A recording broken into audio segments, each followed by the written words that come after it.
clear that we're in a lot of trouble with the president last week saying there's little difference between communism and capitalism and we should merge the two systems. That is the direct Carnegie Endowment for Peace Plan, 1935, declassified in 1972. It's online, go read it.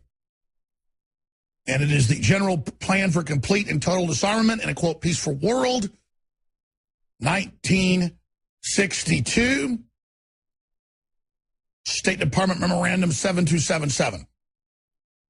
Write these things down, and you can actually pull up the scans of the manuals and how they're going to merge the global government. And what's incredible is the Rockefellers developed this plan with the British Empire and even had articles in the New York Times in the 30s admitting the 10 regions of America. Now, there'd be 10 global regions, but 10 sub-regions, and then 3 super regions that the 10 regions are within.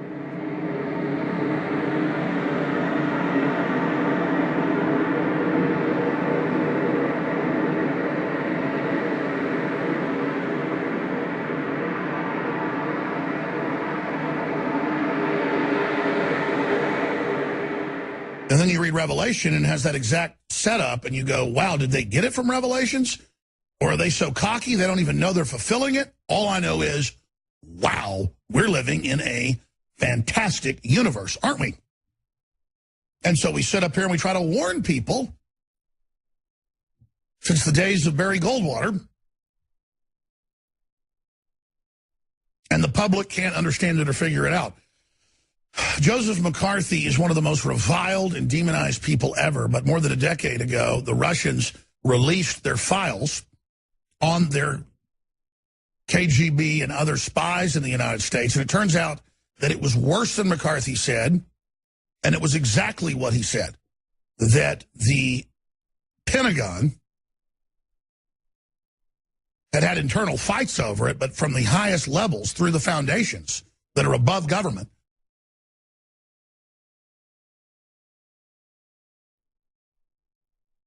That from 1917 right through until the mid-50s, our government and the British government was basically running the Bolshevik system. Now, there was a big breakup later, and Stalin kind of went sideways on him after World War II, and then there was some double dealing. But by the mid-50s, and by the time Stalin was gone, and by the time the Trotskyites were driven out of Russia, they were the operatives that had been sent in 1916, 1917, 100,000 out of New York to be the muscle because they spoke Russian. They were Slavic, Jews, others who were given the funds, the money, as the special ops to go in and topple the czars. And this is all in the historical record, is what's crazy. This is not my opinion, what I'm telling you. And then the Trotskyites got kicked out by Stalin, and they came to the U.S., and they got kicked out of here, so they went to Mexico. And then Stalin sent assassins down there to kill Trotsky and others. And then the real Cold War kicked in. And so people get confused after that and go, oh, we had a stage split with the Soviet Union, and, oh, you know, it's all a secret plan still. That's why so many of the folks that go back to the days of Cleon Skousen, who were right about it then, still follow what he wrote in the 40s and 50s and think that's the template now. No, it's not. The Russians threw the first revolution group out and then actually took it over themselves, but used the technologies of social engineering developed in the U.S. and England that the communists had been taught, kept using their eugenics, anti-family, political correctness system.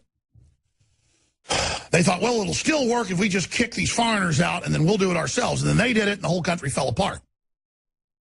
Actually, Russia got stronger for a while than it had been under the foreign Trotskyite rule. But the point is that down the road it still collapsed.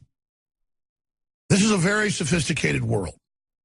And what the globalists do is they make different alliances, and then as things change, they will flip alliances and double-cross, trying to organize the chaos to bring in the world system they want. And they use crises to play countries off against each other, to impoverish nations, to impoverish individuals, to destroy religions that don't fit into their system, to create a very secular drive to abolish diversity and freedom, claiming that it's causing wars. But there's a paradox out there that I see a lot on the internet, and most people don't do this because they think it gets them points intellectually. They do it because they really do see the paradox legitimately, but aren't understanding what I'm saying. So I'm going to be very deliberate about this, and I'm going to explain this.